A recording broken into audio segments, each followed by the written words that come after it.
Kisha që ato argument, sepse nisma fundja fundit ja ka që do vota, ato s'është që i ka hjek vota.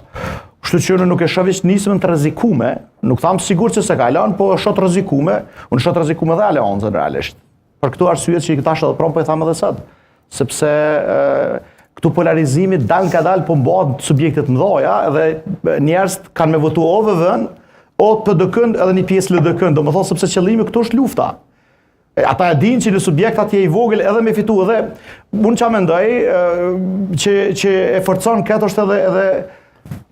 Zoti Limaj me gjithat provoj me do kontributin e ti në krijimit e institucione, po kërkesat e kishte të mëdha. Edhe me gjas kërkesat e ti të mëdha e lanë edhe pa koalicion dhe në qitë vakt, dhe në qitë ku, që të mëdha ka rrezikuaj. Pra, lyp të kryetarën e kuvendit me 3 deputet,